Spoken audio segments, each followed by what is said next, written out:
Madam வணக்கம். வணக்கம்ண்ணே. நீங்களும் நானும் டெய்லி இந்த ஹெல்த் குரு சேனலை பத்தி பேசி பேசி சப்ஸ்கிரைபர்கள்லாம் அதிகமாகிட்டு இருக்காங்க. நல்ல விஷயம். என்னன்னா அவங்கவுங்க உடலை அவங்கவுங்க பாதுகாத்துக்கிறதுக்கு அந்த சேனல் வந்து பயன்படுது. ம், நிறைய மருத்துவர்களுடைய நேர்காணல்கள் அதுல இருக்கு. ம். ஸோ நிறைய பேர் அதை பார்த்து உங்களுடைய ஆரோக்கியத்தை வளர்த்துக்க அந்த ஹெல்த் குரு சேனல் யூஸ்ஃபுல்லா இருக்கும் அப்படிங்கிறத மீண்டும் ஒரு முறை சொல்லிக்கிறோம். அதனுடைய லிங்க் அந்த டிஸ்கிரிப்ஷன்ல கொடுக்குறோம். நீங்க போய் கண்டிப்பா வீடியோக்களை பாருங்க, சப்ஸ்கிரைபும் பண்ணுங்க. சரிண்ணே, இன்னொரு விஷயம் கேள்விப்பட்டனே. ம். ஆபரேஷன் சிந்தூருக்கு அப்புறமா முப்படைகளும் ஒரே இடத்துல ஒரே நேரத்துல இந்த ராணுவ பயிற்சிகளை நடத்துறாங்களாமே. ஆமா இந்தியா மேடம். ராணுவ வீரர்களும் பாகிஸ்தான் ராணுவ வீரர்களும் 2 பேரும் ஒரே நேரத்துல பயிற்சி மேற்கொள்றதுனால ஒரு மாதிரி பயமா இருக்கேனே. மேடம் நீங்க வந்து ரெண்டு பேரையும் கம்பேர் பண்றதே தப்பு.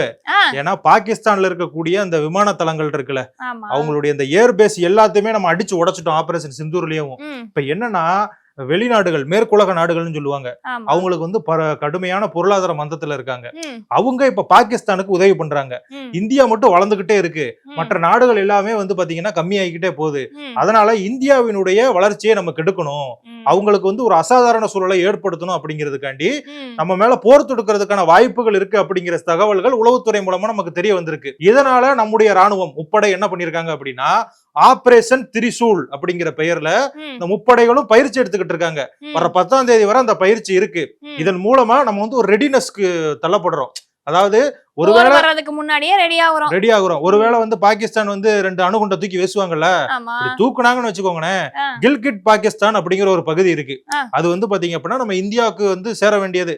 ஒட்டுமொத்தமா பஞ்சாப் சிந்து தவிர எல்லாமே வெவ்வேறு நாடுகளுக்கு உட்பட்டதான். பலுசிஸ்தானும் நம்ம கூட தான் வர்றேன்னாங்க, கில்கிட் பாகிஸ்தானும் நம்ம கூட தான் வர்றேன்னாங்க.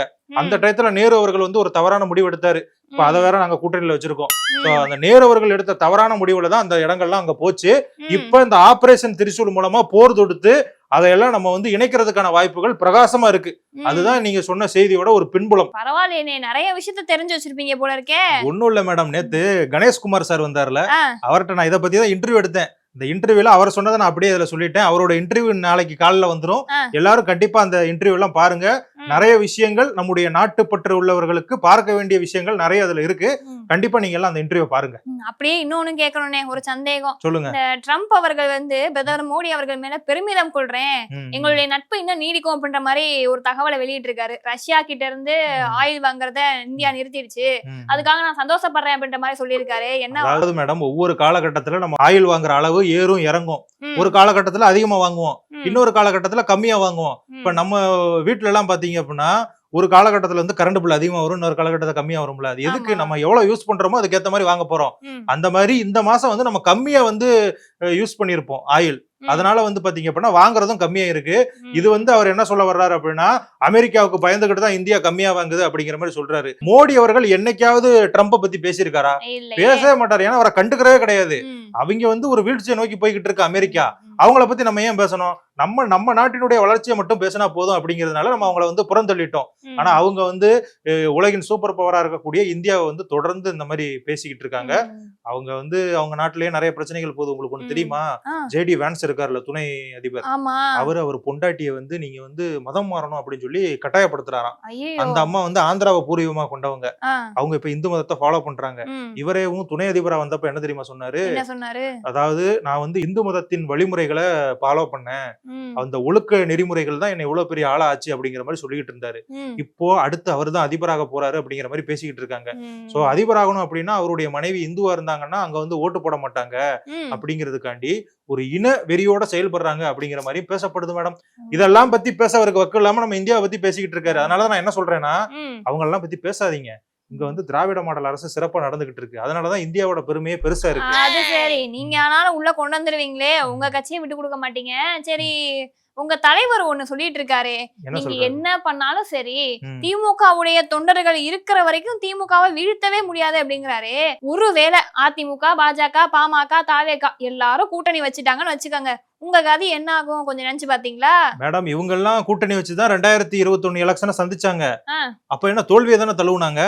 அதே மாதிரிதான் இப்பவுமே நடக்க வாய்ப்பு இருக்கு. இதுல இன்னொரு விஷயம், ம், திமுக தொண்டர்கள் இருக்கிற வரைக்கும் திமுகவை தோக்கடிக்க முடியாதுன்னு சொல்றதுல ம். திமுக தொண்டர்களே திமுகவை தோக்கடிச்சிருவாங்க போல. அந்த மாதிரிதான் உள்ள வந்து உட்கட்சி சண்டை வந்து நாரிக்கிட்டு கிடக்கு. ஆ, உங்களுக்கு ஒண்ணு தெரியுமா? திருநெல்வேலி மாவட்டத்தை நேத்து பத்தி நீங்க பேசுனீங்கல்ல, ஆமா. அதுல என்னன்னா ம். அங்க இருக்கக்கூடிய மாவட்ட செயலாளர் மேல நிறைய பேர் அதிருப்தியில இருக்காங்களாம். ம். அங்க வந்து நிறைய பிரச்சனை அவர் பண்றாரு, ம். நிறைய ஊழல் பண்றாரு, எதுக்கு எடுத்தாலும் லஞ்சம் அப்படிங்கிற மாதிரி நிறைய பேசப்படுது. ம். இப்ப கூட ஒரு யூடியூப் சேனல்ல அவரை பத்தி வண்ட வண்டையா கிழிச்சிருக்காங்க. ம். சோ அதனால நம்ம என்ன சொல்ல வர்றோம் அப்படின்னா, உட்கட்சி சண்டைகள் நிறைய இருக்கும். ம். ஆனாலுமே அதெல்லாம் வெளியே காட்டாம செங்கோட்டையன் வெளியே போயிட்டாரு, ம். மனோஜ் பாண்டியன் வெளியே போயிட்டாரு, ம். இப்படிங்கிற மாதிரி அதிமுகல இருக்கக்கூடிய பிரச்சனைய பெருசா ஊதாகரமா காட்டுங்க அப்படின்னு சொல்லிட்டு ஊடகங்களுக்கு நம்ம ஒரு அசைன்மெண்ட் கொடுத்திருக்கோம். அதை அவங்க நல்லபடியா செஞ்சுக்கிட்டு இருக்காங்க. என்னண்ணே இவ்வளவு ஓப்பனா ஒத்துக்கிறீங்க? என்னண்ணே அதான். இதெல்லாம் சரியில்லைண்ணே, கொஞ்சம் சொல்லிவிட்டேன். ஒத்துக்கிட்டு தான் ஆகணும். இது வந்து எல்லாருக்கும் தெரியாம இருக்கா? மக்கள்லாம் இப்ப வந்து நம்மளை விட தெளிவா இருக்காங்க. ம். அவங்களுக்கும் தெரியும். என்ன இருந்தாலும் நாங்க தான் ஜெயிப்போம், அவ்வளவுதான். மேடம் வணக்கம். வணக்கண்ணே. என்ன மேடம் உங்க முகம் வந்து வழக்கத்தை விட இப்ப வந்து பளிச்சுன்னு இருக்கு, அதுக்கு என்ன காரணம்? அது ஒரு ரகசியம், சொல்றதுக்கு இல்ல. ரகசியமா? என்ன ரொம்ப பவுடர் போட்டீங்களோ இன்னைக்கு? அதெல்லாம் ஒண்ணும் இல்ல. யூடியூப்ல ஹெல்த் குருன்னு ஒரு சேனல் இருக்கு பாத்தீங்களா? ஆமா. அதுல பார்த்தா ஹெல்த் டிப்ஸ் மட்டும் இல்லாம பியூட்டி டிப்ஸும் கொடுக்குறாங்க. அதுல சொல்லக்கூடிய சில விஷயங்கள்லாம் ஃபாலோ பண்ண பலபலன்னு ஆயிட்டேன். சோ நேயர்களே, நீங்களும் பலபலன்னு ஆகணும்னு நினைச்சீங்கன்னா ஹெல்த் குரு யூடியூப் சேனலை உடனே பாருங்க. அதுல உங்க உடலுக்கும் முகத்துக்கும் தேவையான பல ஹெல்த் டிப்ஸ் இருக்குங்க. அதுலயுமே உடம்ப குறைக்கிறது எப்படின்லாம் வீடியோ போட்டிருக்காங்களா? ஆ, மேம் இந்த மாதிரி பேசிதான் நேத்து ஒரு பிரச்சனை ஆயிடுச்சு தெரியுமா?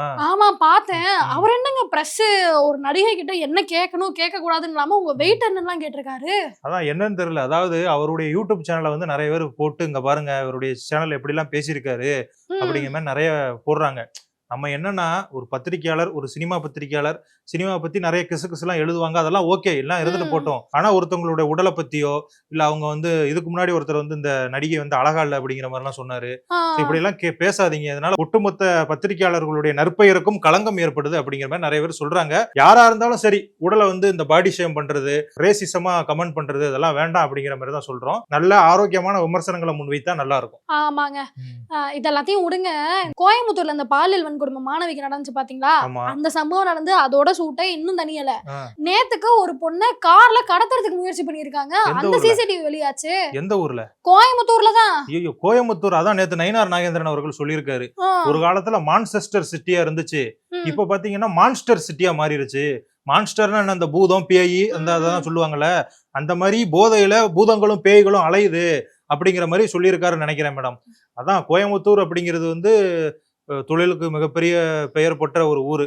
அதை வந்து கடந்த ஒரு சில ஆண்டுகளா இந்த மாதிரி போதைக்கு அடிமையாகி மாத்தி இந்த மாதிரி குற்றங்களும் நிறைய நடக்குது. அதெல்லாம் தடுக்கப்படணும். இதுக்கு கோவை மக்கள் இந்த தடவையும் எங்களுக்கு தான் ஓட்டு போடுவாங்க அப்படின்னு நான் நினைச்சுக்கிறேன். ஏங்க, வந்த 4 வருஷத்துல எவ்வளவோ சம்பவம் நல்ல பேர் இருந்த கோயம்புத்தூர் இன்னைக்கு நாறிட்டு இருக்கு. இதுல மறுபடியும் உங்களுக்கு ஓட்டு போடுவாங்களா? நினைப்புத்தேன். மேடம், நடந்து முடிந்த சட்டமன்ற தேர்தல்ல கோயம்புத்தூர்ல இருக்கக்கூடிய 10 தொகுதிகளையும் யாரு ஜெயிச்சா? அதிமுக ஜெயிச்சது. அப்ப அதிமுக தானே மேம் இதுக்கெல்லாம் காரணம். ஏங்க, அதிமுக ஜெயிச்சிருந்தாலும் போலீஸ் யாரு கண்ட்ரோல்ல இருக்கு? முதல்வர் சொன்னாரு காவல்துறை நேரடியா இனிமே ஏன் கட்டுப்பாட்டுல இருக்குன்னு. அப்ப இதெல்லாம் பாதுகாக்க வேண்டியது காவல்துறையோட கடமைங்க. எம்எல்ஏக்களும் போய் பாத்துக்கிட்டு தாங்க இருக்காங்க. பாஜக எம்எல்ஏ வானதி சீனிவாசன் இருக்காங்களே, கோயம்புத்தூர்ல அந்த மாணவிக்கு பாலியல் வன்கொடுமை நடந்துச்சுல, அந்த சம்பவ இடத்துக்கே போய் போராட்டம் எல்லாம் பண்ணாங்க. எல்லாத்தையுமே இன்வெஸ்டிகேஷன் எல்லாம் பண்ணாங்க. இவங்க எல்லாருமே போய் பார்த்துட்டு தான் இருக்காங்க. ஆனா காவல்துறை சரியா துரிதமா செயல்படல அப்படின்னு ஒரு குற்றச்சாட்டை பொதுமக்கள் எல்லாம் வைக்கிறாங்க. சரி மேடம், நேத்து இந்த விஜய் அவர்கள் பேசினதை வச்சு எல்லாருமே ஒரு இதை போட்டாங்க தெரியுமா? திமுகவுக்கு எதிராக பேசிட்டாரு, திமுகவுக்கு எதிராக பேசிட்டாரு அப்படின்னு சொல்லிட்டு. ஆமா. இதே மாதிரிதான் அஜித் வந்து ஒரு இன்டர்வியூ கொடுத்திருந்தாரு. அதுல வந்து விஜய்க்கு ஆதரவா பேசிட்டாரு அப்படிங்கிற மாதிரி சொல்லிக்கிட்டு இருந்தாங்க. மாத்தி மாத்தி பேசிக்கிட்டே இருந்தாங்க. கடைசியில என்னன்னா, நேத்து அஜித் அவர்கள் ஒரு ஆடியோ வெளியிட்டிருக்காரு. அந்த ஆடியோல அவர் என்ன சொல்றாரு அப்படின்னா, என்னுடைய பேட்டியை விஜய்க்கு எதிராக சிலர் கட்டமைக்கிறார்கள், நான் எப்போதும் விஜயின் நலனையே விரும்புவேன், அது அவருக்கே தெரியும் அப்படிங்கிற மாதிரி சொல்லியிருக்காரு. ஸோ இப்போ வந்து இந்த விர்ச்சுவல் வாரியர்ஸ் இருக்காங்கல்ல, அவங்க என்ன செய்ய ஆரம்பிச்சிட்டாங்க அப்படின்னா, பாருங்க அஜித் வந்து மீண்டுமே விஜய்க்கு ஆதரவு கொடுத்துட்டாரு, அதனால வர இருக்கக்கூடிய தேர்தல்ல அஜித் ரசிகர்கள் எல்லாருமே விஜய்க்கு தான் ஓட்டு போடுவாங்க அப்படிங்கிற மாதிரி ஒரு கருத்தை பரப்பிக்கிட்டு இருக்காங்க மேடம். இந்த விஜய் ரசிகர்கள்லாம் நம்பவே முடியாதுங்க. இந்த சர்க்கார் படத்துக்கு ஒரு பிரச்சனை வரும்போது அஜித் ரசிகர்கள்லாம் துணைக்கு வந்தாங்க.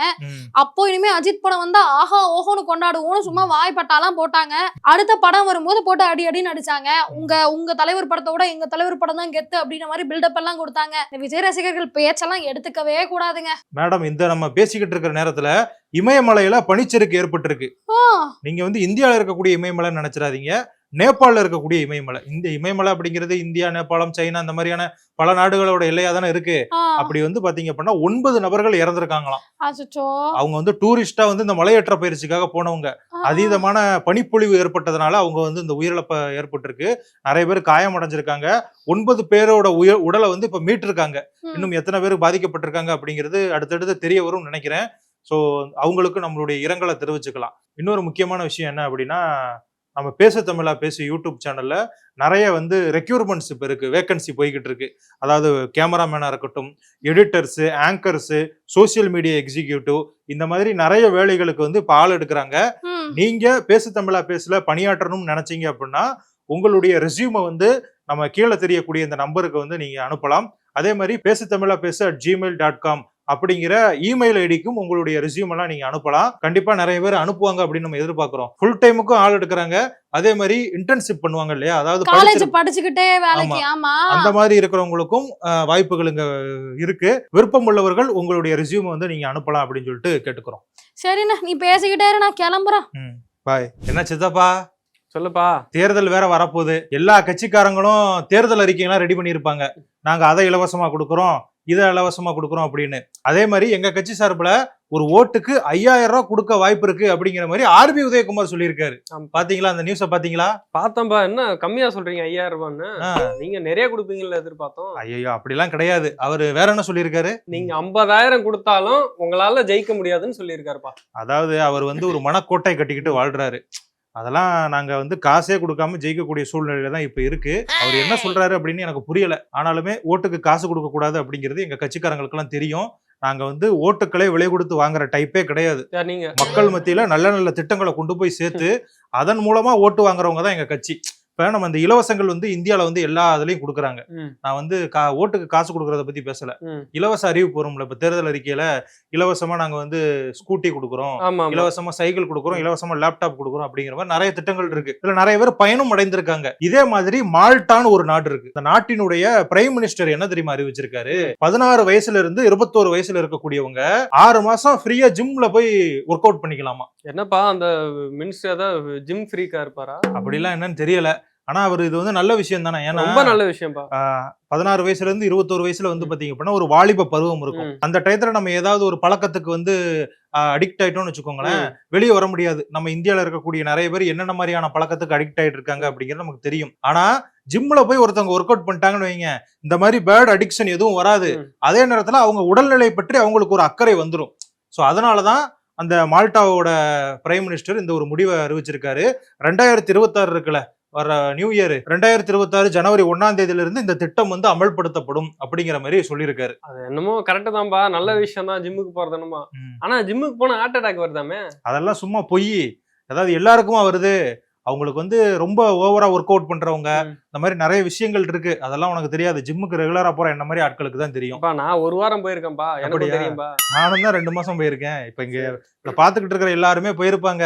ஜனவரி 1ஆம் தேதி இந்த வருஷத்துல வந்து நான் வந்து என்னோட உடம்ப குறைச்சு காட்டுறேன், தொப்பையா குறைச்சு காட்டுறேன், தேவையற்ற கொழுப்புகளை குறைச்சு காட்டுறேன் அப்படிங்கிற மாதிரி ரெசல்யூஷன் எல்லாம் எடுப்பாங்க. இந்த ஜிம்முக்காரங்களுக்கும் பாத்தீங்கன்னா நல்ல வருமானம் இருக்கும். ஆனா அதுக்கப்புறமா அவங்க என்ன பண்றாங்க அப்படிங்கறதான் கேள்விக்குறி. பாப்போம் அடுத்த வருஷத்துலயாவது நீங்க நானும் நல்லா ஜிம்முக்கு போய் ஃபிட் ஆகிறோம் அப்படின்னு. சரி, வேற செய்தியை சொல்லு, வளவலான்னு பேசாத. அதாவது எங்க கட்சிக்காக சின்னம் வந்து 4 சின்னம் ஒதுக்கப்பட்டிருக்குப்பா. 4 சின்னமா? என்னன்னது? அதாவது வந்து விசில், கப்பல், கிரிக்கெட் பேட்டு, ஆட்டோ.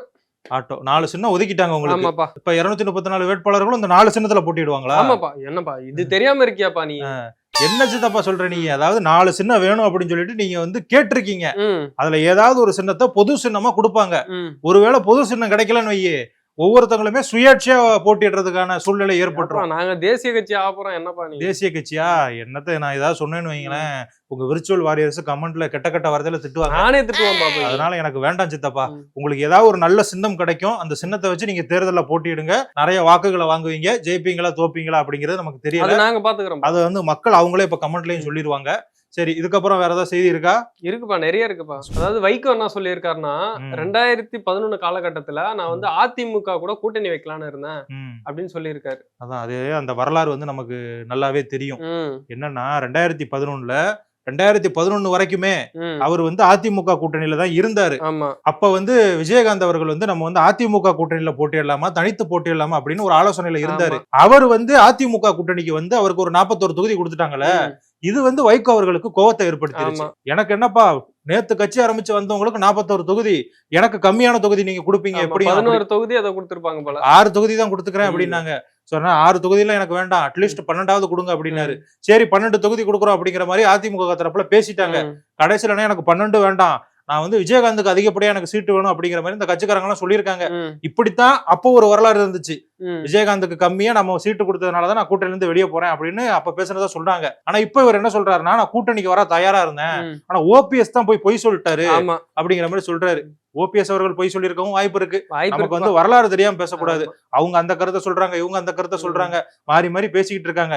என்ன இருந்தாலும் வைகோ அவர்கள் 2011 அதிமுக கூட்டணியில இருந்திருந்தான்னு வச்சுக்கோங்களேன், இன்னைக்கு அவங்களுடைய கட்சி உதயசூரியன் சின்னத்துல போட்டியிடுற நிலைமைக்கு வந்திருக்காது. அப்படிங்கிறது இணைக்க வேண்டிய அவசியம் வந்திருக்காது. இணைக்கல. இன்னும் நீங்க இணைச்சிட்டதாவே நினைச்சுக்கிட்டு இருக்கீங்களா? உண்மையாதானப்பா சொல்றேன். அபிஷியலா இணைக்கல. ஆனா 6 வேட்பாளர்களும் உதயசூரியன் சின்னத்துல தான் போட்டிட்டாங்க அப்படிங்கிறது உண்மைதான். சரி, என்ன சொல்ல, ஒரு மிகப்பெரிய தலைவரா வந்திருக்க வேண்டியவர் எதுக்காக கட்சியை ஆரம்பிச்சாரோ அதுவே மறந்துட்டு சுத்திட்டு இருக்காரு இப்போ.